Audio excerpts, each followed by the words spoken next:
తెలంగాణ మన అస్తిత్వం అంటూ టీఆర్ఎస్ పోరాడింది. తెలంగాణ రాష్ట్ర సాధనే ధ్యేయంగా ఉద్యమాన్ని ప్రారంభించింది. అనుకున్నట్లుగా తెలంగాణ సాధించి 10 ఏళ్ల పాటు అధికారంలో కొనసాగింది. అయితే ఇక్కడే అందరికీ పలు అనుమానాలు తలెత్తుతున్నాయి. అసలు అధికారంలో ఉన్న 10 ఏళ్ల పాటు తెలంగాణ తల్లి విగ్రహానికి ఓ రూపాన్ని ఎందుకు తీసుకురాలేకపోయిందా అన్న ప్రశ్నలు వినిపిస్తున్నాయి. 5 ఏళ్ల పాలనలో తెలంగాణ తల్లి విగ్రహాన్ని ఎందుకు నిర్లక్ష్యం చేశారో కూడా తెలియని పరిస్థితి.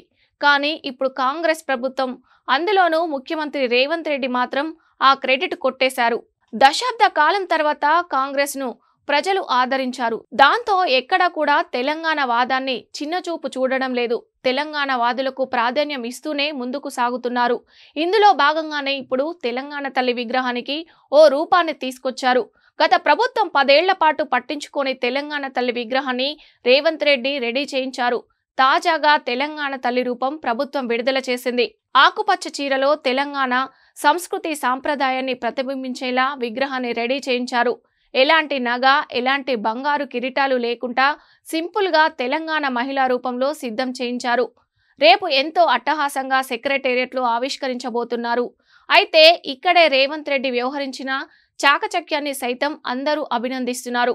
విగ్రహం నమూనాను ముందే విడుదల చేస్తే ప్రతిపక్ష పార్టీల నుంచి విమర్శలు వస్తాయి. వారు రచ్చ చేయాలనే చూస్తారు. అందువల్ల రేవంత్ విగ్రహావిష్కరణకు 3 రోజుల ముందు మాత్రమే నమూనా విడుదల చేశారు. ఇదే సందర్భంలో ప్రజల నుంచి వస్తున్న టాక్ను మాత్రమే వీరు లెక్కల్లోకి తీసుకుంటున్నారు. కొత్తగా రూపొందించిన తెలంగాణ తల్లి విగ్రహంపై ప్రజల నుంచి మంచి స్పందనే వచ్చినట్లు కాంగ్రెస్ వర్గాలు వెల్లడిస్తున్నాయి. ప్రతి తెలంగాణ గ్రామ మహిళ కూడా ఆ విగ్రహంలో తనను తాము చూసుకొని మురిసిపోతున్నారని అంటున్నారు. కిరీటాలు, నగల జోలికి పోకుండా తమ ఇంటి ఆడబిడ్డనే తెలంగాణ తల్లి అని భావించి అదే రూపంలో విగ్రహం ఉండాలని రేవంత్ భావించారు.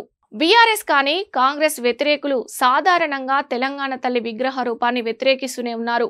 బోనం లేదని, బతుకమ్మ లేదని, సిరి సంపదలు ఏమీ లేవని రకరకాల వాదనలు పెడుతున్నారు. కానీ ఈ విషయంలో బీఆర్ఎస్ కు ఎక్కువగా మాట్లాడే అవకాశం లేదనేది ఆ పార్టీ ఇంకా గుర్తించలేకపోతుంది. ఎందుకంటే 10 ఏళ్లు అధికారంలో ఉన్నప్పటికీ తెలంగాణ తల్లికి ఆ పార్టీ ఓ రూపాన్ని తీసుకురాలేకపోయింది. ఏదో విగ్రహాన్ని తయారు చేయించి పార్టీ ఆఫీసులో పెట్టుకున్నారు తప్పితే ఎప్పుడూ దానిని గుర్తించలేదు. అదే విగ్రహాన్ని సెక్రటేరియట్ వద్ద పెట్టి ఉంటే ఈ రోజు రేవంత్ రెడ్డి దానిని మార్చేందుకు సాహసించేవారు కారేమో అన్న అభిప్రాయాలు వినిపిస్తున్నాయి. అందుకే ఇప్పుడు కాంగ్రెస్ తెలంగాణ తల్లి విగ్రహం రూపు తీసుకొచ్చి సగర్వంగా, సంబురంగా ఆవిష్కరించేందుకు సిద్ధమైంది.